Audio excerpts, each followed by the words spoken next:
Hello everyone.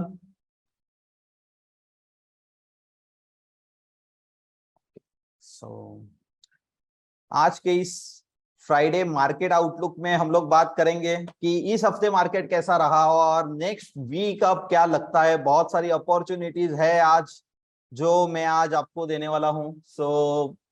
जैसे पिछले हफ्ते मैंने बोला था कि बाइंग रिकमेंडेशंस जो है वो कुछ भी नहीं है, मार्केट बहुत ही बेरिश लग रहा है और उस हिसाब से इस हफ्ते हमने सेल ऑफ भी देखा। हालांकि आज आरबीआई का डिसीजन आया, इंटरेस्ट रेट में बढ़ोतरी हुई है 0.5 बेसिस पॉइंट की जो इंटरेस्ट रेट जो बढ़ाया गया है, और उसके बाद भी यहाँ पे मार्केट में रिकवरी आई है क्योंकि ये न्यूज जो है या ये एक्सपेक्टेशंस जो है वो ऑलरेडी मार्केट ने डिस्काउंट कर चुका था। सो अच्छा हुआ है कि हम लोग पिछले हफ्ते से 2 हफ्ते से बिल्कुल भी जीरो पोजीशन पे है। जो हमारी दो पोजीशन थी मारुति और आईटीसी, उसमें हमारा जो ट्रेलिंग स्टॉप लॉस तो ट्रेलिंग स्टॉप लॉस हमारा ट्रिगर हो गया है और वहां पे हमने प्रॉफिट बुकिंग ऑलरेडी कर लिया था। देख लेते हैं कि इस हफ्ते जो मार्केट ने जो सेल ऑफ देखा है, वहां पे बहुत सारे स्टॉक्स में यहाँ पे लोअर लेवल्स यहाँ पे हमने देखने को मिला है हमें। और अच्छा हुआ कि हमारी कुछ भी बाइंग पोजीशन नहीं थी, जो भी थी या तो वेट एंड वॉच कर रहे थे या तो हम लोग थोड़ा बहुत शॉर्ट कर रहे थे। देख लेते हैं अब जो टाइम जो है अब आ गया है, वापस से यहाँ पे बाइंग करने का टाइम आ गया है, वापस से री एंट्री करने का टाइम आ गया है। कौन से स्टॉक में करना है, कौन से सेक्टर में फोकस करना है वो देखेंगे। पहले निफ्टी का व्यू जो है वहां से हम लोग स्टार्ट करेंगे। निफ्टी का व्यू जो वीकली चार्ट अगर देखेंगे तो वीकली चार्ट की जो आरएसआई के बेस के ऊपर अगर देखेंगे तो बिल्कुल 40-60 के बीच में ही है। तो यहाँ पे हो सकता है कंसोलिडेशन हो रहा हो, लेकिन वीकली चार्ट पे अच्छी बात यह है कि 20 पीरियड मूविंग एवरेज को टच करके वो वापस से उसने रिकवरी दी है निफ्टी ने। यहाँ पे 20 पीरियड मूविंग एवरेज को वो वहां पे रिस्पेक्ट कर रहा है। और यहाँ पे अगर वीकली चार्ट देखेंगे तो यहाँ पे कैंडलस्टिक पैटर्न के ऊपर हैमर भी यहाँ पे बना है। वीकली चार्ट यहाँ पे सपोर्टिव है, हालांकि आरएसआई जो है बिटवीन 40-60 है, लेकिन ओवरऑल जो है स्ट्रक्चर काफी पॉजिटिव लग रहा है। अगर हम लोग डेली टाइम फ्रेम पे अगर बात करेंगे, डेली टाइम फ्रेम पे यहाँ पे बुलिश एंगल्फिंग पैटर्न बना है और आरएसआई जो पिछले 3-4 दिन से जो बिलो 40 जो यहाँ पे सस्टेन हो रहा था वो अब 40 से ऊपर भी यहाँ पे आ चुका है। अब निफ्टी में हमें क्या करना है, हमें नेक्स्ट वीक के लिए यहाँ पे रेजिस्टेंस जो है वो मैं आपको बता देता हूं कि अगर ये लेवल के ऊपर का अगर क्लोजिंग आता है, यहाँ पे 17,330 का लेवल है, यहाँ पे गैप भी है। अगर 17,330 के ऊपर का लेवल अगर क्लोजिंग होता है निफ्टी में तो हम ये मान के चल सकते हैं कि यहाँ पे निफ्टी में जो है वो टेम्पररी बॉटम यहाँ पे बन चुका है।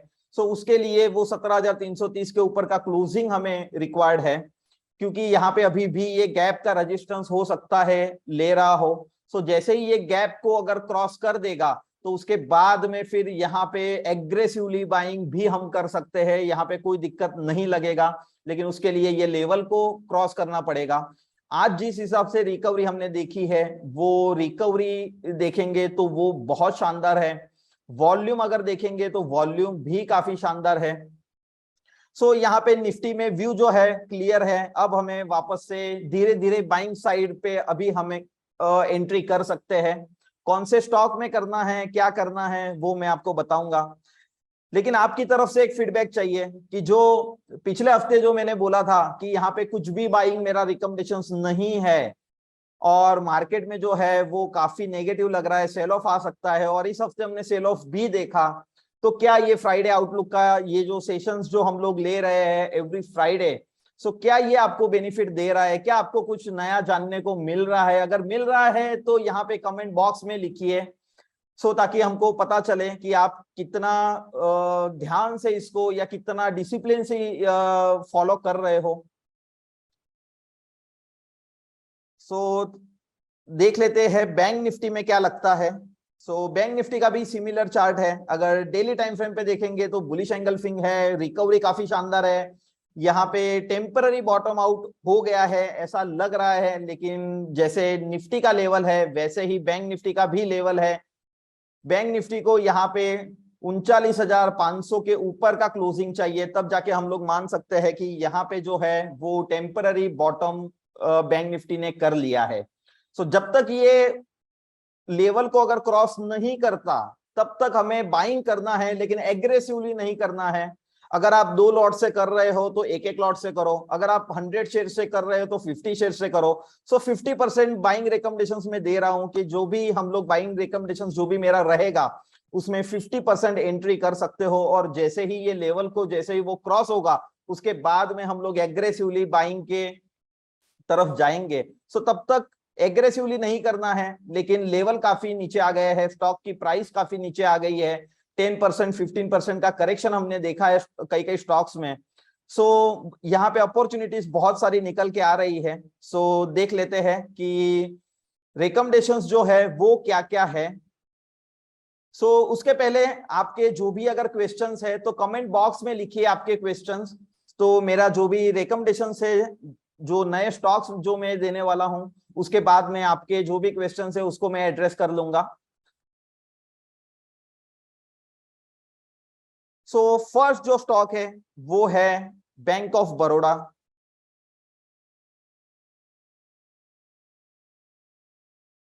क्योंकि बैंक ऑफ बड़ौदा जो है वो पीएसयू बैंक के सेक्टर में आता है, और पीएसयू बैंक जो है वो काफी बहुत ही स्ट्रांग लग रहा है। और मेरे को ऐसा लग रहा है कि पीएसयू बैंक जो है वो थीम ऑफ द मंथ ये रहेगा, क्योंकि पीएसयू बैंक को अब यहाँ पे हमें इग्नोर नहीं करना है। जो प्रीवियसली यहाँ पे बैंक ऑफ बड़ौदा में जो रजिस्टेंस था वही सपोर्ट उसने लिया है, यहाँ पे सेम सपोर्ट पे आ गया है, और 122 124 के लेवल से यहाँ पे हमने रिवर्सल देखा है। 132 का आज का लेवल है। आरएसआई जो है, डेली आरएसआई अगर बात करेंगे तो बिलो 40 जा नहीं रहा है, तो वो भी एक पॉजिटिव साइन है। अगर वीकली आरएसआई अगर देखेंगे हम लोग तो वीकली आरएसआई जो है वो अबाउ 60 है, तो ये भी पॉजिटिव साइन है। सो बैंक ऑफ बड़ौदा ऐसा लग रहा है कि यहाँ पे बाइंग करी जा सकती है। सो नेक्स्ट जो स्टॉक है वो है कैनरा बैंक। क्योंकि अब तक हम लोग एसबीआई को लेकर के चल रहे थे, क्योंकि तब मैंने बोला था कि बैंक ऑफ बड़ौदा और कैन बैंक जो है वो हाई बीटा स्टॉक है, वहां पे मूवमेंट जो है वो ज्यादा तेजी से आ सकती है, ज्यादा मूवमेंट वहां पे ज्यादा रहती है। लेकिन अब लेवल जो है वो नीचे का आ गया है, तो अब हमें कोई डर नहीं है यहाँ पे बैंक ऑफ बड़ौदा और कैनरा बैंक दोनों में। सो अगर वीकली टाइम फ्रेम देखेंगे या डेली टाइम फ्रेम देखेंगे तो भी यहाँ पे रिकवरी काफी अच्छी आई है। प्राइस जो है वो 20 पीरियड मूविंग एवरेज के नीचे है, लेकिन फिर भी यहाँ पे स्ट्रक्चर जो है वो पॉजिटिव है। प्रीवियस जो उसका सपोर्ट है वो यहाँ पे ब्रेक नहीं हो रहा है, और प्रीवियस सपोर्ट को अगर हम देखेंगे तो वापस से वो सपोर्ट लेकर के वापस से यहाँ पे वहां पे रिकवरी दिख रही है। सो नेक्स्ट जो स्टॉक रहेगा वो रहेगा कैनरा बैंक, और थर्ड जो स्टॉक रहेगा वो रहेगा एबीबी। एबीबी इंडिया लिमिटेड, उसका रेट जो है वो 3088 मतलब 3100 के करीबन का लेवल है। वो यहाँ पे काफी स्ट्रांग लग रहा है। जो इलियट वेव के हिसाब से अगर हम लोग देखेंगे तो यहाँ पे थर्ड वेव जो है वो यहाँ पे कंप्लीट हो चुकी है, और फोर्थ वेव का यहाँ पे करेक्शन भी हमने देखा है। सो यहाँ पे इलियट वेव के हिसाब से भी अगर देखेंगे तो एबीबी काफी स्ट्रांग लग रहा है। और वीकली चार्ट अगर देखेंगे तो आरएसआई जो है वो 60 के ऊपर यहाँ पे सस्टेन हो रहा है, और इसी हफ्ते या 2-3 हफ्ते पहले यहाँ पे ऑल टाइम हाई भी हमने देखा, 3400 के आसपास एबीबी गया था, और वहां से यहाँ पे प्रॉफिट बुकिंग के चलते वो 3000 के लेवल तक आया था। सो एबीबी जो रहेगा वो हमारा नेक्स्ट स्टॉक रहेगा। एबीबी का जो स्टॉप लॉस जो रहेगा वो रहेगा 2950, ये स्टॉप लॉस को मेंटेन करके चलना है हमें। नेक्स्ट जो स्टॉक रहेगा वो रहेगा इंडसइंड बैंक।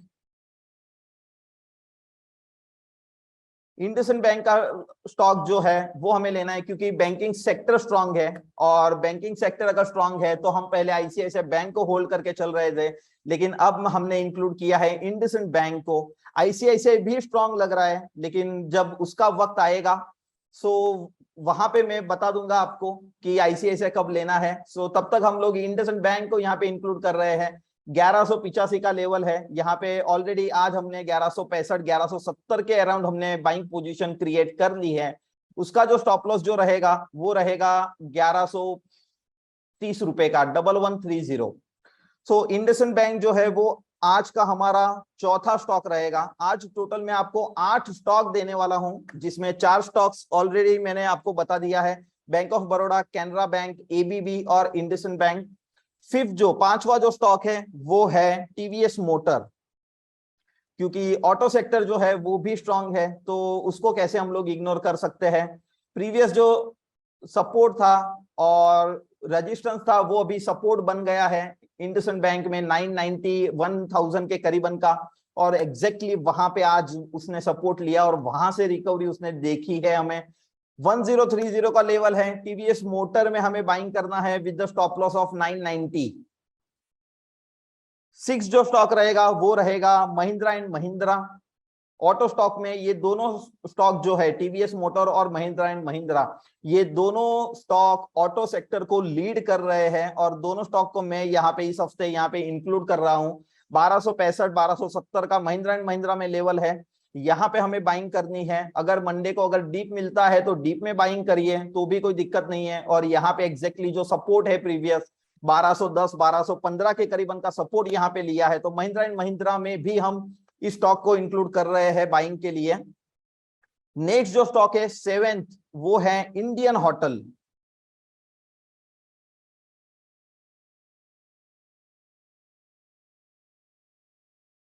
इंडियन होटल का स्टॉक जो है वो काफी स्ट्रांग लग रहा है। जैसे हमने निफ्टी में सेल ऑफ देखा था, वैसे यहाँ पे बिल्कुल भी हमने सेल ऑफ नहीं देखा है। एक ही दिन मंडे के दिन सेल ऑफ देखा था, वहां से शार्प रिकवरी हमने देखी है। इंडियन होटल का जो रेट है वो 330 331 का लेवल है। यहाँ पे लग रहा है कि यहाँ पे अच्छी रिकवरी आएगी और वापस से और नया ऑल टाइम हाई हमें देखने को मिलेगा। और इंडियन होटल जो है वो बहुत ही स्ट्रांग लग रहा है, चाहे डेली टाइम फ्रेम हो, वीकली टाइम फ्रेम हो। और इतना करेक्शन आने के बावजूद भी डेली टाइम फ्रेम जो है वो 20 पीरियड मूविंग एवरेज के नीचे का क्लोजिंग यहाँ पे नहीं हो रहा। बहुत ही पॉजिटिव लग रहा है, बहुत ही स्ट्रांग लग रहा है। और जितने भी सारे एफ एंड स्पेस में जितने भी स्टॉक्स है, सबसे ज्यादा अगर वीकली टाइम फ्रेम देखेंगे तो सबसे ज्यादा जो स्ट्रांग लग रहा है वो है इंडियन होटल। इंडियन होटल जो रहेगा वो हमारा आज का 7th बाइंग रिकमेंडेशन रहेगा। और लास्ट स्टॉक जो है वो है BEL, Bharat electronics. Bharat electronics में खास बात यह है कि यहाँ पे अच्छी तेजी हमने देखी थी पिछले 1-2 महीने में, और वहां से जो है वो प्रॉफिट बुकिंग अच्छा हमने देखा। स्टॉक जो है वो भी स्प्लिट हो चुका था, उसके बाद में हमने थोड़ा सा प्रॉफिट बुकिंग देखा, और यहां से अब लग रहा है कि वापस से बीएल जो है वो परफॉर्म करेगा। आज का जो लेवल है वो आज का जो लो है 96 रुपीज का, वो रहेगा उसका स्टॉप लॉस, और उसकी जो लेवल है वो है 101 101। यहाँ पे हमें एंट्री करना है, 96 का स्टॉप लॉस जो है वो मेंटेन करके रखना है। और टोटल आज मैंने 8 स्टॉक दिए हैं। 8 स्टॉक्स में हम बाइंग पोजीशंस मंडे को करेंगे। मंडे को जब बाइंग करेंगे तो 50% से करेंगे, और 50% जो है वो हमारा जो लेवल है निफ्टी का, वो क्रॉस होने के बाद में फिर उसमें ऐड कर सकते हैं। अगर मंडे को गैप डाउन ओपन होता है, सस्ते में मिलता है, तो ये स्टॉप लॉस के साथ में हम लोग बाइंग करेंगे। बाइंग से हम लोग नहीं रुकेंगे, 50% तो ऑलरेडी हम लोगों को अभी एंट्री करना ही है। और कई स्टॉक्स में मैंने ऑलरेडी यहाँ पे सुबह ही ट्विटर के ऊपर डाल दिया था कि कई स्टॉक्स में मैंने यहाँ पे बाइंग ऑलरेडी की है, और जो इसकी जो भी डिटेल्स है वो मैं आपको आज बताने वाला हूँ। Long initiated in some stocks, तो ऑलरेडी हमने बाइंग कर दी है। 1-2 स्टॉक्स में बचा है जो मंडे को बाइंग हो जाएगी उसमें। आप लोगों को ये 8 स्टॉक्स में करना है, और एक स्टॉक्स में दे रहा हूं आपको डिलीवरी बेस्ड के लिए। डिलीवरी बेस के लिए मैं ऐड कर रहा हूं रेणुका शुगर्स को। रेणुका शुगर्स का अगर वीकली चार्ट देखेंगे तो वीकली चार्ट काफी पॉजिटिव है। आरएसआई जो है, जो बिलो 40-60, बिटवीन 40-60 चल रहा था, वो अब अबाउ 60 आ गया है। और इस हफ्ते भी, मतलब 2 हफ्ते से उसकी आरएसआई जो है वीकली, वो अबाउ 60 यहाँ पे सस्टेन हो रहा है।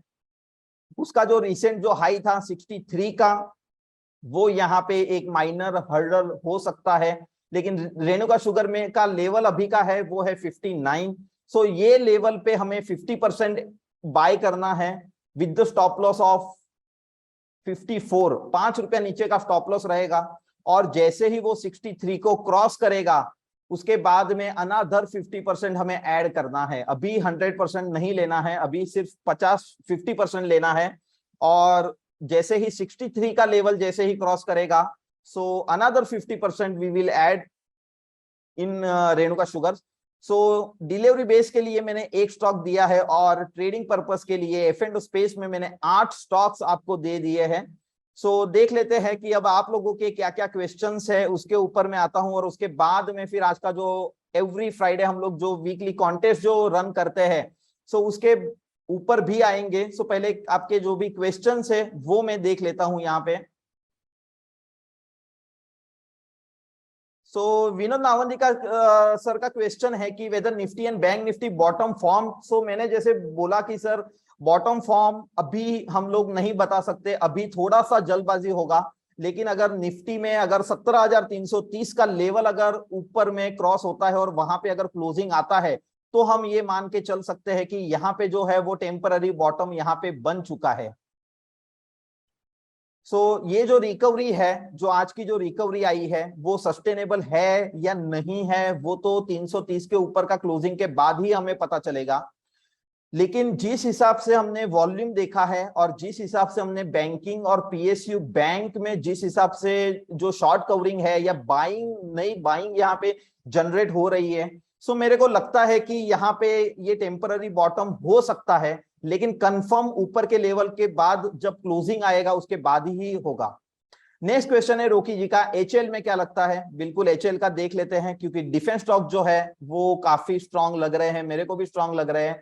सो यहाँ पे रिकवरी अच्छी आई है, बिल्कुल बाय कर सकते हो। यहाँ पे आरएसआई जो है 40 का सपोर्ट ले रहा है। प्रीवियस जो उसका सपोर्ट था यहाँ पे 2200 का, इस बार उसने लो बनाया है 2240 का। तो यहाँ पे एक सपोर्ट है, ये सपोर्ट के ऊपर स्टॉप लॉस लगा के आप बाय बिल्कुल कर सकते हो। क्योंकि अब जो इस हफ्ते जिस हिसाब से मार्केट में प्रेशर देखा है, इस हिसाब से इस हफ्ते जिस हिसाब से हमने स्टॉक में जो सेल ऑफ देखा है, तो आरएसआई अभी के लिए कोई आपको सपोर्ट नहीं करेगा। कोई आरएसआई, डेली के आरएसआई जो है वो 60 के ऊपर नहीं रहेगी। तो आपको थोड़ा सा एडवांस टेक्निकल एनालिसिस सीखना पड़ेगा, कि जिससे हम लोग बॉटम में भी यहाँ पे बाय कर सकते हैं।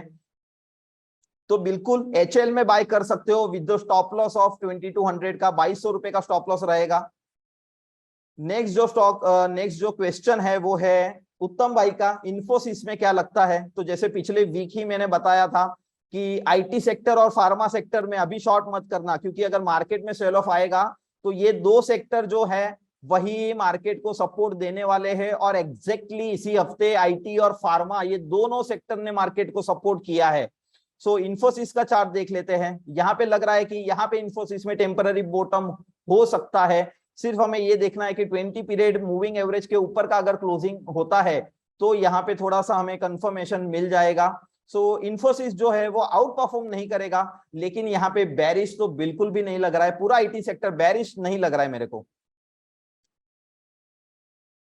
नेक्स्ट क्वेश्चन जो है वो है मोनिश भाई का, टाटा पावर में व्यू, और टाटा पावर में क्या लगता है। सो देख लेते हैं टाटा पावर में। टाटा पावर में सर स्टॉक इतना स्ट्रांग नहीं है, हम लोग वेट एंड वॉच करेंगे। आरएसआई जो है वो बिलो 40 सस्टेन है, 40 के ऊपर भी नहीं है। प्राइस जो है वो 20 पीरियड मूविंग एवरेज के नीचे। वेट एंड वॉच करिए, कुछ मत करिए Tata motor, sorry Tata power में।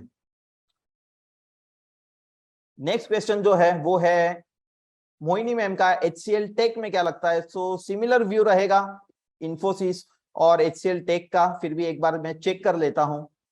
बिल्कुल इन्फोसिस से अच्छा जो है वो एचसीएल टेक लग रहा है, क्योंकि प्राइस जो है वो 20 पीरियड मूविंग एवरेज के ऊपर यहाँ पे क्लोज हुई है। आरएसआई जो है वो भी बिटवीन 40-60 चल रहा है, तो बेरिश बिल्कुल भी नहीं है। यहाँ पे डबल बॉटम फॉर्मेशन भी हमें देखने को मिला है। बहुत ही अच्छा ट्रेड हो सकता है एचसीएल में। और यहाँ से हो सकता है कि डॉलर जिस हिसाब से ऊपर आया है, तो पूरा आईटी सेक्टर अब ऐसा लग रहा है कि यहाँ पे आउट परफॉर्म हो सकता है। आईटी सेक्टर यहाँ से बाइंग करी जा सकती है। बिल्कुल एचसीएल में अगर बाई भी करना है तो कर सकते हो विद स्टॉप लॉस ऑफ 880, 880 का स्टॉप लॉस।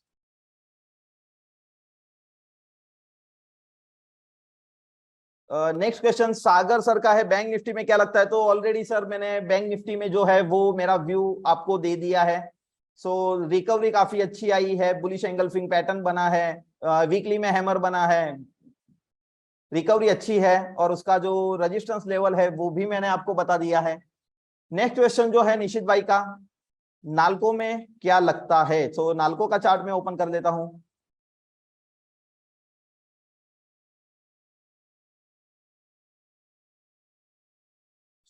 तो national aluminium, so metal sector में वेट एंड वॉच करिए, कुछ मत करिए, बाइंग नहीं करने जैसा लग रहा है। मेटल सेक्टर जो है, अगर मार्केट में वापस से अगर यहाँ पे मान लो कि ऊपर का लेवल यहाँ पे क्रॉस नहीं हुआ, क्लोजिंग नहीं आया, और वापस से अगर सेल ऑफ देखने को मिलता है, तो मेटल सेक्टर जो है वो सबसे वीक मेरे को लग रहा है। सो नेशनल एल्यूमिनियम में कुछ मत करिए, वेट एंड वॉच करिए। सो नेक्स्ट क्वेश्चन है जिग्नेश भाई का, BL RSI, मतलब मैं समझा नहीं जिग्नेश भाई आपका क्वेश्चन, कि BL और RSI क्वेश्चन मार्क आपने डाला है, तो मेरे को क्वेश्चन समझ में नहीं आया।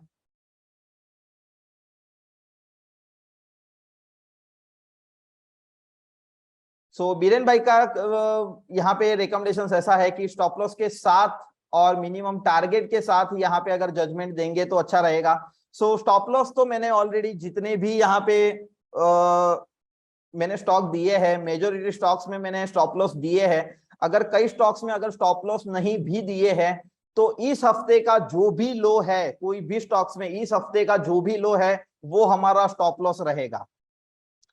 और टारगेट में इसलिए नहीं देता हूं क्योंकि मैं टारगेट में बिलीव नहीं करता हूं। मैं बिलीव करता हूं कि यहाँ पे मैक्सिमम गेन हम किस हिसाब से ले सकते हैं, ट्रेलिंग स्टॉप लॉस के साथ हम लोग ट्रेल करेंगे। चाहे फिर 3% अगर प्रॉफिट मिलता है तो भी हम लोग लेंगे, और 30% मिलता है तो भी हम लेंगे। तो ट्रेलिंग स्टॉप लॉस, तो उसके लिए आपको टेक्निकल एनालिसिस के सर कोर्स करिए, हमारे जो कोर्स है फाउंडेशन ऑफ टेक्निकल एनालिसिस, वो कोर्स करिए। आपको पता चल जाएगा कि ट्रेलिंग स्टॉप लॉस कैसे करना है, और प्रॉफिट में जो है वो होल्ड कैसे करना है। ज्यादातर रिटेलर प्रॉफिट में होल्ड नहीं कर पाते हैं, लेकिन हम लोग प्रॉफिट में होल्ड करते हैं with the trailing stop loss, तो वो आपको थोड़ा समझना होगा। जयदीप सर का क्वेश्चन है, रिलायंस और बजाज फाइनेंस में बुलिश एंगल्फिंग पैटर्न है, so can we make trade on this. Reliance का देख लेते हैं पहले, और उसके बाद में बजाज फाइनेंस का देखेंगे। बिल्कुल रिलायंस का जो है बुलिश एंगल्फिंग पैटर्न है, सपोर्ट के ऊपर पैटर्न बना है, बिल्कुल बाइंग करी जा सकती है। और यहाँ पे जो सपोर्ट था 2365 का, वहां पे ब्रेकडाउन आया है और उसके बाद में रिकवरी हुई है। तो ये बहुत ही प्रोबेबिलिटी इसकी बहुत ही हाई है कि ये फेक ब्रेकआउट साबित हो। तो यहाँ पे रिलायंस में आप लोग बाय कर सकते हो, और बजाज फाइनेंस का भी देख लेते हैं। बजाज फाइनेंस के लिए वेट करिए, ऊपर में रेजिस्टेंस लेवल बहुत ही नजदीक है, तो बजाज फाइनेंस में वेट करिए, लेकिन रिलायंस में रिस्क रिवॉर्ड जो है वो अच्छा हो सकता है।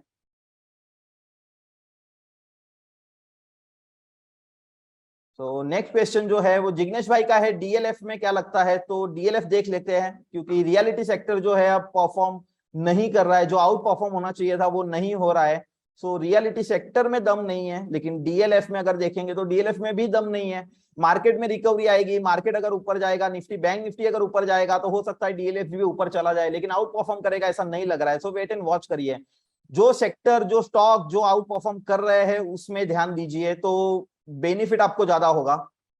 और बजाज होल्डिंग, लास्ट ये क्वेश्चन है बजाज होल्डिंग में, और उसके बाद में हम लोग कॉन्टेस्ट के ऊपर आएंगे। Bajaj holding and investment limited, यहाँ पे 6500 का लेवल है। बजाज होल्डिंग बिल्कुल यहाँ पे बिल्कुल सपोर्ट के ऊपर है, यहाँ पे सपोर्ट पे है, लेकिन ये लो वॉल्यूम स्क्रिप्ट है। अवॉइड करिए उसको ज्यादातर ट्रेड करने में, या फिर स्मॉल क्वांटिटी से करिए।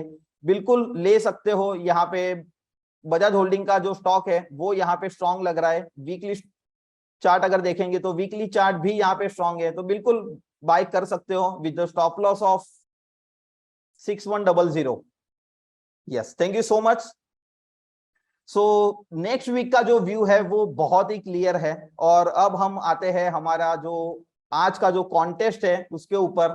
वापस से मैं रिपीट कर देता हूं, यहाँ पे मैं 2 क्वेश्चंस आप लोगों को पूछने वाला हूं, और उसके जो आंसर है वो आपको कमेंट बॉक्स में लिखने हैं। जिसका आंसर फर्स्ट आएगा, जिसका आंसर हमारी स्क्रीन के ऊपर फर्स्ट दिखेगा, वो आज के कॉन्टेस्ट का विनर रहेगा।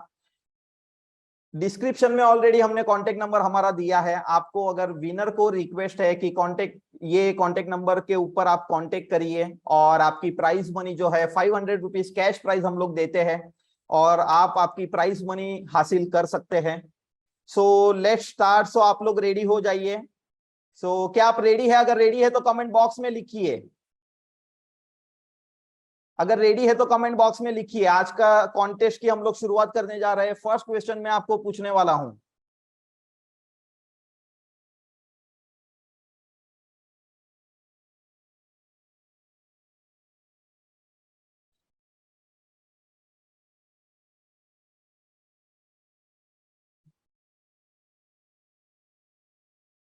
ओके, सो फर्स्ट क्वेश्चन है आज का।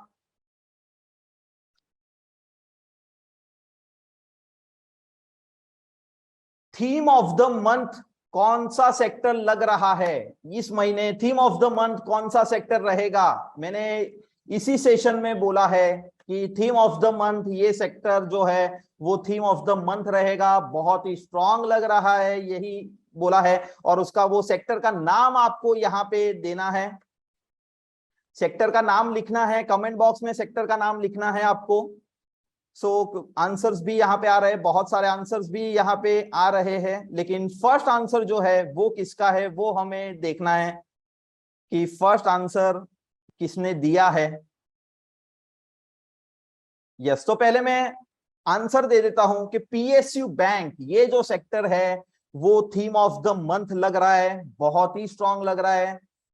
चाहे पंजाब नेशनल बैंक हो या कैनरा बैंक हो, बैंक ऑफ बड़ौदा हो, एसबीआई हो, ये जो है पीएसयू बैंक का जो सेक्टर है वो इस महीने आउट परफॉर्म करेगा। आउट परफॉर्म निफ्टी से करेगा, आउट परफॉर्म बैंक निफ्टी से करेगा, ऐसा लग रहा है। सो विनर का जो नाम है वो है Meena Bhansali ma'am. So congratulations Meena madam, आप जो है वो फर्स्ट क्वेश्चन के विनर है। कांटेक्ट नंबर जो है वो ऑलरेडी डिस्क्रिप्शन में दिया गया है, आप कांटेक्ट करिए और आपकी प्राइज मनी जो है वो हासिल करिए। कॉन्ग्रेचुलेशंस। सो नेक्स्ट क्वेश्चन की तरफ आते हैं, जो सेकंड जो क्वेश्चन रहेगा। सो आप लोग रेडी हो जाइए, मैं क्वेश्चन पूछ रहा हूं। सो सेकंड क्वेश्चन जो है वो आज का ये है कि कौन से लेवल के ऊपर क्लोजिंग आने से निफ्टी का बॉटम हम लोग मान सकते हैं कि यहाँ पे टेम्पररी बॉटम फॉर्म हो चुका है। वो कौन सा लेवल है कि उसके ऊपर का क्लोजिंग हमें चाहिए, तब जाके ये कंफर्म होगा कि यहाँ पे टेम्पररी बॉटम फॉर्म हो चुका है। तो वो लेवल बताइए, यहाँ पे वो निफ्टी का लेवल चाहिए। यस, कौन से लेवल? यहाँ पे निफ्टी का चार्ट भी आपके सामने ओपन है, तो ये क्वेश्चन जो है वो आसान हो गया है आपके लिए। सो देख लेते हैं कि फर्स्ट जो है वो किसने दिया है। तो पहले आंसर बता देता हूं। 17,330, 17,330 के ऊपर का अगर निफ्टी में क्लोजिंग मिलेगा हमें, डेली बेसिस के ऊपर अगर क्लोजिंग आएगा, तो हम ये मान के चल सकते हैं कि निफ्टी में जो है वो यहाँ पे टेम्पररी बॉटम फॉर्म हो चुका है। और विनर का जो नाम है वो है Amrita ma'am. So congratulations. So यहाँ पे सेकेंड क्वेश्चन के जो विनर है, आप प्राइज मनी यहाँ पे विन होते हो। 500 रुपीज कैश प्राइज आपको मिलेगा। कॉन्टेक्ट नंबर ऑलरेडी दिया गया है, कॉन्टेक्ट करिए, आपकी प्राइज मनी हासिल करिए। सो मीना मैम और अमृता मैम, ये दोनों को कॉन्ग्रेचुलेशंस। सो अच्छा है कि आप लोग पार्टिसिपेट कर रहे हो यहाँ पे। और क्वेश्चन जो है या आंसर जो है वो मेजोरिटी मतलब 99 लोगों के आंसर जो है वो यहाँ पे सही आ रहे हैं, लेकिन वो टाइप करने में या सेंड करने में वही 1 सेकेंड 2 सेकेंड का वहां पे फासला है, जो आपको नेक्स्ट वीक आपको ध्यान में रखना है। कितना तेजी से आप टाइप कर सकते हो, कितना तेजी से आप रिकॉग्नाइज करके यहाँ पे सेंड कर सकते हो। सो आप भी विनर बन सकते हो। So thank you so much. So next week का जो व्यू है वो व्यू बहुत ही क्लियर है। और अब हम वापस से हमारे बाइंग मोड में ऑलरेडी आ चुके हैं और स्टॉक रिकमेंडेशंस जो है वो ऑलरेडी मैंने दे दिया है। सो thank you so much guys. और नेक्स्ट वीक हम लोग वापस से मिलेंगे फ्राइडे मार्केट आउटलुक में। तब तक ट्विटर के ऊपर एक्टिव रहिएगा, जो भी अपडेट रहेगा मैं ट्विटर के ऊपर शेयर करता रहूंगा। सो ट्विटर के ऊपर आपको अपडेट्स, लाइव अपडेट्स आपको मिलते रहेंगे। सो नेक्स्ट वीक वापस से मिलेंगे, तब तक आप सब अपना ध्यान रखिएगा। Thank you so much guys.